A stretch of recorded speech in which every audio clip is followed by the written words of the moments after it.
What's up, guys? This is Nick from Arch City Poker, and in today's video, I'm going to be continuing the Poker Grad School series with today's topic covering attacking merge ranges. So what is a merge range?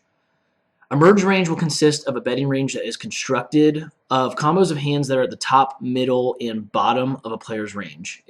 A polarized range will be combos that are at the top and bottom with a few that are in the middle, but a merge range will consist of more combos from the middle and more air. Let's look at an example. Two players see a flop of King 9-4 rainbow heads up, and it is checked by the pre-flop raiser to his opponent, who is in position on the button.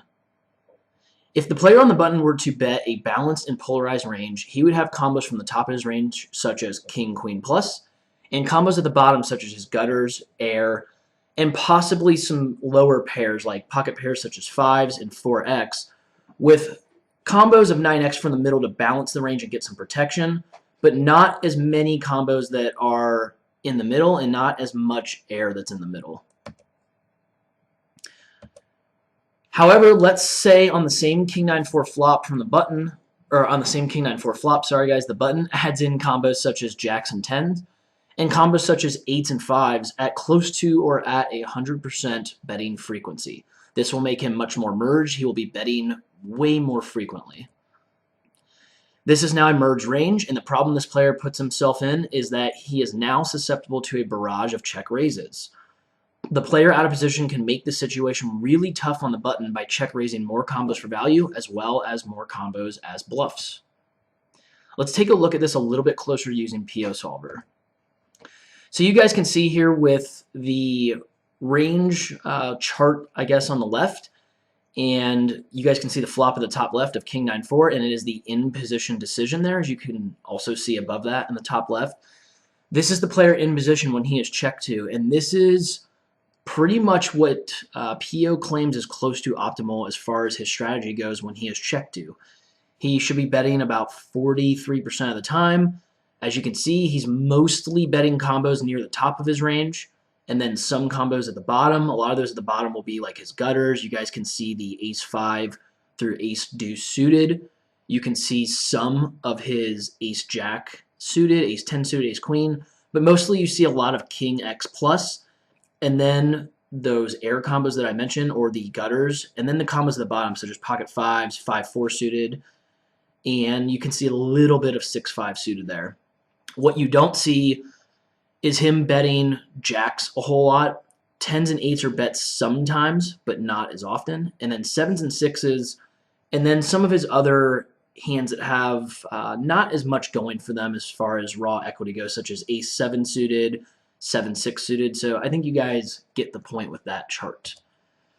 And this will be now the player out of position, his optimal strategy against that. Essentially, he's not raising all that often. You can see on the right here, he's only raising about close to 9% of the time with pretty much a mostly call or fold range. This is pretty much because a raise will not do a whole lot against a balanced and more polarized range that his in-position opponent is implementing, or as far as that strategy goes.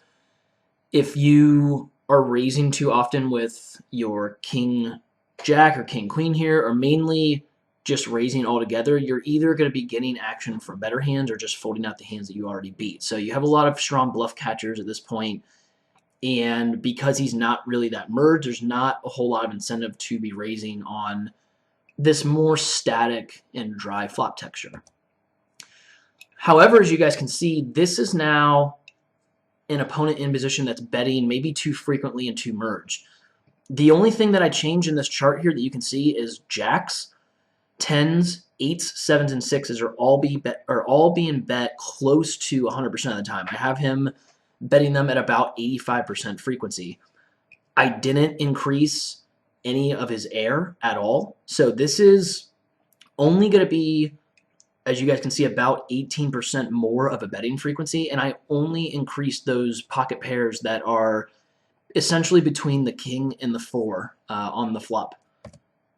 But as you guys can see, out of position, the raising frequency goes from 9% all the way up to a whopping 49%. And that's by me simply changing the player in position, only changing his betting frequency with the pocket pairs that are in between the king and 4. I didn't even increase his air, or any of his other combos that should not be being bet that often. So you guys can kind of get the picture here. The more frequently your opponent is going to bet, the more merged his range is going to be. The more often you can go ahead and check raise him here for value and with combos as bluffs to balance out your value combos. This will put your opponents in really tough spots, and I think you guys will start making more money and start being perceived as a much tougher player to play against if you start thinking about these spots. Now, what to take away from this? Essentially, the more frequently and wide your opponent is betting, the more often you should be raising him, and this is especially true when you have any kind of range advantage. Common spots where your opponent's may be too merged and not balanced enough and or does not know how to counter your own counter strategy, which will be raising and aggressive lines. The reason I put aggressive lines in is because you could donk bet in some of these situations, and that is technically a more aggressive line. But let's take a look at these common spots. The button open raises and you call from the small blind. He c-bets way too frequently, but he shouldn't be due to his very wide and likely merge range. I should also add in that when you are flatting from the small blind, your range should be pretty strong and linear itself. So just because opponents are on the button and they raise, they think that they should continue to show strength with what they think is a standard c-bet. But what they don't realize is that their range is way too wide on really all flop textures, but many flop textures. And because of this, they're going to be betting very merged. They're going to be put in a tough spot because you're going to be able to check raise them with pure impunity. Another spot, the early position pre-flop raiser open raises and is called by the button. The flop is 7-6-5 with a suit, and the pre-flop raiser bets too frequently and likely merged. He does not hit this flop texture that well. You are going to have the range advantage in position. If he bets too frequently and merged on this flop, he is susceptible to raises from the player that is in position. It'll put him in a tough spot. He's now going to have trouble committing with stacks, especially over 3 streets if he is deep, with even hands such as aces or kings, for example. The third spot is going to be when the small blind open raises and the big blind calls in a blind versus blind battle. This will happen more often online.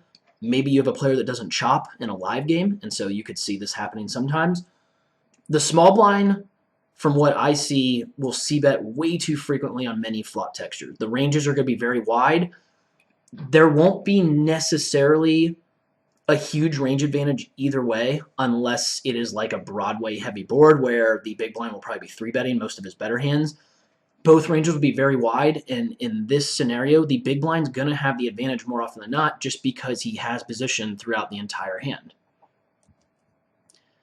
The fourth spot, a very loose aggressive player barrels scare cards on the turn at too high of a frequency. You guys will sometimes run into these very hyper-aggressive players. They're basically going to bet maybe any turn card, but definitely scare cards on the turn, cards that are very dynamic. They bring in flush draws or straights, or they are overcards to the flop. If you have an opponent that you know is pretty much betting 100% of the time in this situation, you can go ahead and check raise them with a lot of different types of combos, like stuff like straight draws, flush draws. You can go for a check raise with your value hands, whether it's top pair, top kicker, plus. So be on the lookout for this spot, as your opponents could be very merged in this spot and not as polarized as they should be. The last spot is going to be when the pre-flop raiser checks to the button in a single raise pot on a Broadway heavy flop, and the button bets almost always when checked to. This is a little bit similar to the King 9-4 example that we used with PO. Essentially, your opponent is just betting too merged and too often when checked to. I think especially in live low stakes games, a lot of players that haven't evolved from essentially when this game started becoming popular in the early 2000s, where if you are checked to, that is a sign of weakness, and players would just take a check as weakness and just go ahead and automatically bet. These types of players are going to be very merged, and they are going to be betting too frequently. They are very susceptible to check raises. So these aren't all the spots. I'm sure I could think of more. If you guys think of more, you can let me know in the comment section. But these are definitely 5 spots that I've seen in my life and in my career where I think players are not balanced enough. They don't understand how their range is constructed, and they're essentially just going to be a little too merged and a little too wide with their range for how frequently they're betting. And this opens them up to being raised. I think I see tough, aggressive opponents really take advantage of these spots very well. So yeah, if you guys see these spots, or at least look for them more often, and I think you guys can start making more money with some check raises, some raises in position, and really it'll help you as far as the long-term like mental game is concerned as well. You'll start being perceived as a more tough opponent to play against, and that's always a good thing. So thanks for watching, and as always, feedback is encouraged, guys. Just let me know if you have questions or comments. Until next time, this is Nick from Arch City Poker. Take care.